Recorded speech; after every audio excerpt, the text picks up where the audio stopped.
আসসালামু আলাইকুম everyone, welcome to my channel. আজকে আমি আপনাদের সঙ্গে শেয়ার করব দোকানের মতো নিমকি রেসিপি। আর এই রেসিপিটি তৈরি করা খুবই সহজ আর খেতে কিন্তু অসম্ভব মজা, একদম মচমচে। এগুলো বানিয়ে 1 মাস আপনারা ঘরে সংরক্ষণ করে রেখে খেতে পারবেন। আর একদমই সহজভাবে দেখানোর চেষ্টা করেছি, আশা করছি আপনাদের কাছে অনেক ভালো লাগবে আর সহজও লাগবে। চলুন তাহলে কথা না বাড়িয়ে চলে যাচ্ছি পুরো রেসিপিতে। এই নিমকিগুলো তৈরি করার জন্য আমি একটি মিক্সিং বোলে নিয়ে নিচ্ছি 2 কাপ ময়দা। তারপর এখানে আমি দিয়ে দিচ্ছি হাফ চা চামচ কালো জিরা। এবার এখানে আমি দিয়ে দিচ্ছি স্বাদমতো লবণ, দিয়ে দিচ্ছি 1 টেবিল চামচ রান্না করা রেগুলার তেল। এবার আমি এই সব কিছুকে একসঙ্গে খুব ভালোভাবে মিশিয়ে নিব। এই মিশানোর কাজটা একটু ভালোভাবে করতে হবে আর একটু সময় নিয়ে করতে হবে। ভালোভাবে মিশিয়ে নেওয়ার পর এবার এখানে আমি দিয়ে দিচ্ছি 1 টেবিল চামচ চিনি। আর চিনিটা অবশ্যই দিতে হবে, তা না হলে কিন্তু নিমকিগুলো খাস্তা হবে না। এই সব কিছুকে আবারও খুব ভালোভাবে মিশিয়ে নেওয়ার পর এবার এখানে আমি নর্মাল টেম্পারেচারে থাকা পানি দিয়ে একটা ডো তৈরি করে নিব। তবে পানিটা আমি একসঙ্গে দিব না, পানিটা আমি অল্প অল্প করে দিব আর মিশাতে থাকব। আমার এখানে কিন্তু একটা সফট ডো তৈরি করতে হবে, তাই আমি অল্প অল্প করে পানি দিব আর একটা নরম তুলতুলে সফট ডো তৈরি করে নিব। ডোটাকে কিন্তু কোনোভাবেই শক্ত করে ফেলা যাবে না। এখানে সময় নিয়ে খুব ভালোভাবে মুথে নিতে হবে যাতে ডোটা একদমই নরম হয়। আর দেখতেই পাচ্ছেন আমার এখানে ডোটা একদমই নরম সফট তুলতুলে হয়ে গেছে। এবার এখানে আমি একটা ঢাকনা দিয়ে ঢেকে রেখে দিব 1 ঘন্টার জন্য। আর এই 1 ঘন্টার মধ্যে কিন্তু ডোটা আরও কিছুটা সফট হয়ে যাবে। এবার আমার এখানে 1 ঘন্টা হয়ে গেছে। এখন আমি এই ডোটাকে আবারও কিছুক্ষণের জন্য মথে নিব। আর একটা বড় জায়গায় নিয়ে নিচ্ছি, একটা রুটি বেলে নিব। এবার আমি এই লেচিটাকে 2 ভাগে ভাগ করে নিচ্ছি। এখান থেকে 1 ভাগকে আমি খুব বড় একটা করে রুটি বেলে নিব। একটা রুটি বেলে নেওয়ার পর আমি আরও একটা রুটিও বেলে নিব। প্রথমে একটা বানিয়ে নিয়েছি, আমি রুটিটাকে অনেক বড় আর পাতলা করে বেলে নিয়েছি। খুব ভালোভাবে পাতলা করে নিতে হবে। আমার এখানে রুটিটা বেলা হয়ে গেছে। এখন আমি উপর থেকে কিছুটা তেল মেখে নিচ্ছি। তেলটা দিয়ে দেওয়ার পর এবার আমি উপর থেকে ময়দা ছিটিয়ে দিচ্ছি।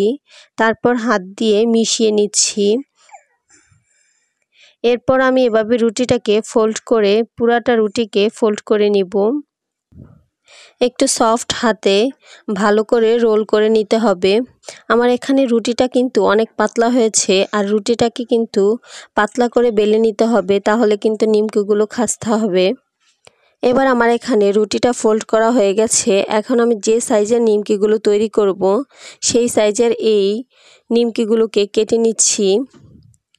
এখন দেখতেই পাচ্ছেন আমার এখানে অনেকগুলো লেয়ার দেখা যাচ্ছে। এবার আমি এখান থেকে একটা নিয়ে প্রথমে হাত দিয়ে চাপ দিয়ে তারপর একটা রুটি বেলে নিচ্ছি।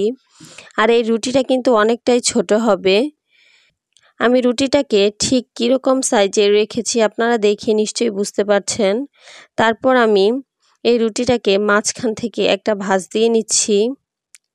এরপর আমি কিছুটা পানি লাগিয়ে নিচ্ছি যাতে করে ভাঁজ দেওয়ার পর এগুলো ভাজার সময় আর খুলে না যায়। এবার আমি এপাশ থেকেও একটা ভাঁজ দিয়ে নিচ্ছি। আপনারা দেখে বুঝতে পারছেন আমি কাজটা ঠিক কিভাবে করছি।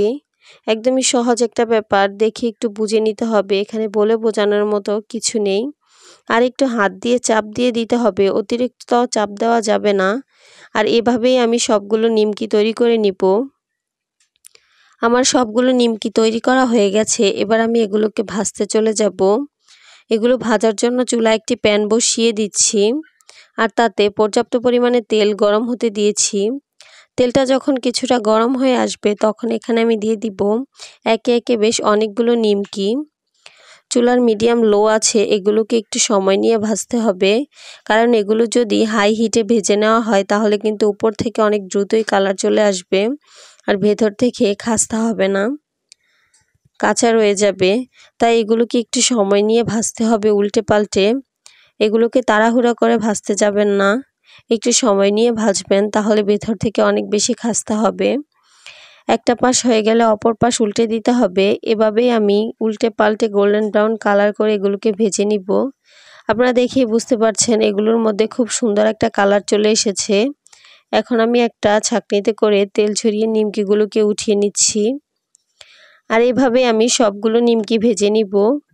এবার আপনাদেরকে পরিবেশন করে দেখিয়ে দিচ্ছি, দেখুন কতটা সুন্দর হয়েছে আর একদম মুচমুচে খাস্তা হয়েছে।